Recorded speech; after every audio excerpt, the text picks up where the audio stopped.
Welcome to the Bayer Vegetation Management Stewardship Learning Series.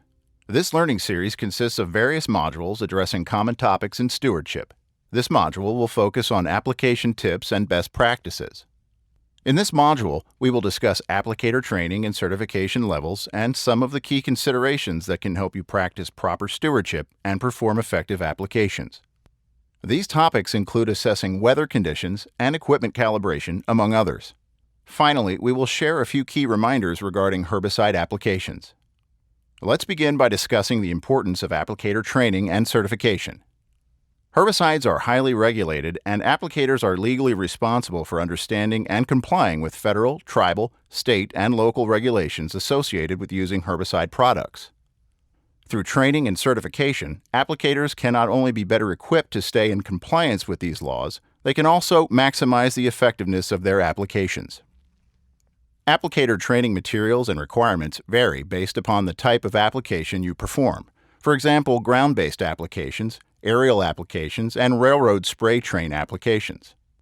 On the screen, you can see examples of some of the online training resources available. In addition to these online resources, applicators can also utilize on-the-job or field-based trainings, classroom trainings, industry-specific conferences, and manufacturer-sponsored events to help learn about the regulations, important considerations, and best practices.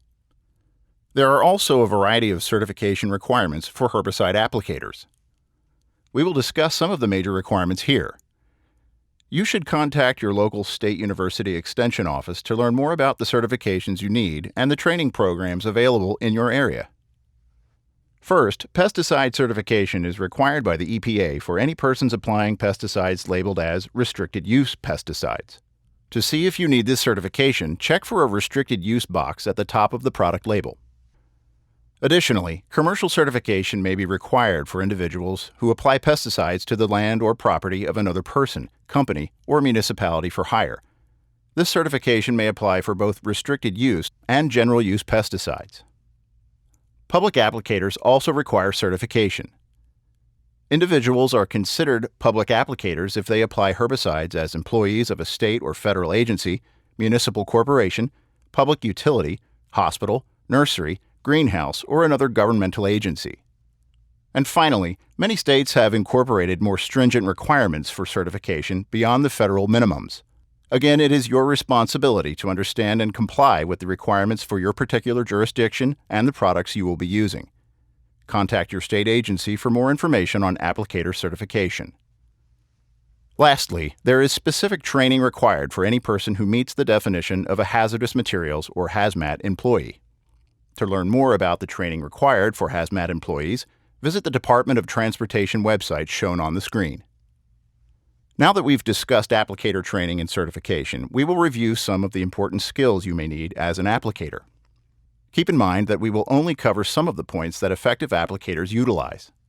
Your specific tasks will depend upon your position and job requirements. The first consideration that is critical to effective herbicide application is reading and understanding the product label for all herbicides you will be using. More detailed information on product labels can be found in the Understanding Product Labels module of this learning series.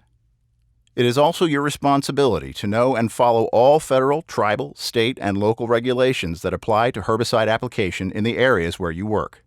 Your local university extension office is just one resource that can help you understand these laws and regulations.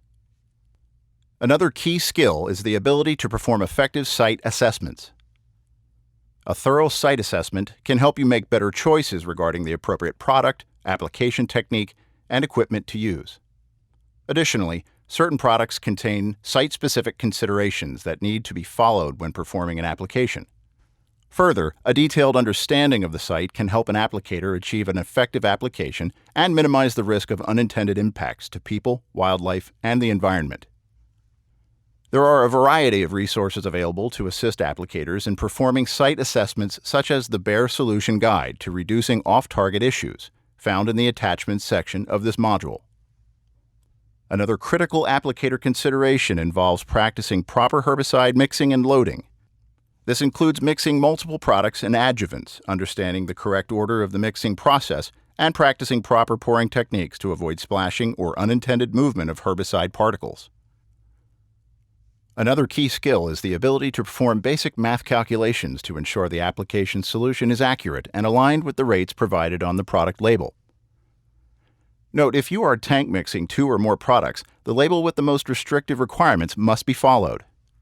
We cover these topics in detail in the Mixing and Loading Herbicides module of this learning series.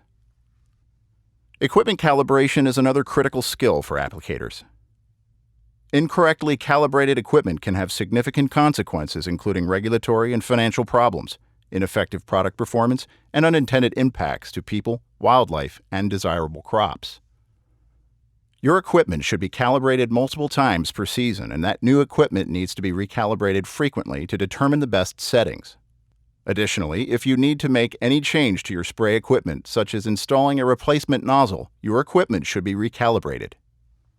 Be sure to follow guidance from your nozzle manufacturer, as well as the industry standard for spray nozzle calibration, ASAE S-572. For more information on this standard, see the document in the Attachments area of this module. Also, download our Bear VM app from the Apple iTunes Store to take advantage of our handy calibration calculator. The final applicator skill we will cover is the ability to assess weather conditions and to understand how they can impact your applications. Applying herbicides in unfavorable weather conditions could result in a variety of problems, including causing damage to desirable vegetation through off-target product movement, creating hazardous conditions for people and animals, as well as the potential for unapproved residues. You should always read and understand the product label to understand how the product's performance can be impacted by the weather conditions and what weather conditions are not suitable for application of a particular herbicide. There are a variety of weather assessment tools you can use to help you determine if conditions are suitable for application. These include a wind meter or anemometer, a thermometer, and a hygrometer to measure humidity, among others. Online weather sources accessed via a smartphone are another good resource for assessing weather condition information. Finally, we would like to discuss a few key reminders for herbicide applications. To begin, always read and follow the product label for herbicides you will be using in an application. Always stay abreast of current federal, tribal, state, and local regulations related to herbicide use.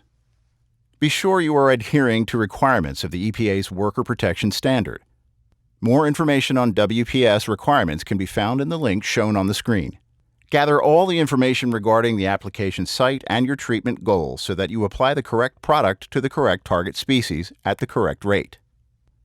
Complete all mixing and loading of herbicides in accordance with regulations and in a manner that minimizes the possibility of spilling or damage to people, wildlife, and the environment. Be sure your application equipment is clean, does not have leaks, cracks, or clogs, and that any necessary repairs or replacements are made before using the equipment. Additionally, make sure that all equipment is properly calibrated before herbicide application. Closely monitor local weather conditions and avoid making herbicide application when conditions are outside of the parameters indicated on the product label. Public notification of herbicide application is always a good practice and varies from one application to the next. Before applying a product, you should follow local and customer pre-notification processes. Keeping accurate records of herbicide applications is another best practice. More information pertaining to this topic can be found in the Records and Regulations module of this learning series. Lastly, remember to use the various resources available to you if you have questions. These resources include herbicide manufacturers, equipment manufacturers, and university extension offices, among others. Let's now summarize the key messages presented in this module. First, we discussed the importance, types, and requirements related to applicator training and certification. More specifically, we discussed how applicators are legally responsible for following all federal, tribal, state, and local regulations associated with using herbicides. Next, we discussed some of the key considerations that applicators need to be able to have in order to achieve effective application. These included, among others, the ability to understand and abide by all herbicide regulations, the ability to perform a site assessment to help determine the appropriate product, application technique, and equipment to use in making an application, and the ability to calibrate application equipment in accordance with manufacturers' recommendations. And finally, we provided some key tips to keep in mind related to performing herbicide applications. Congratulations, you have now completed this learning module on application tips and best practices. Please answer the following questions to confirm your understanding of the material we discussed.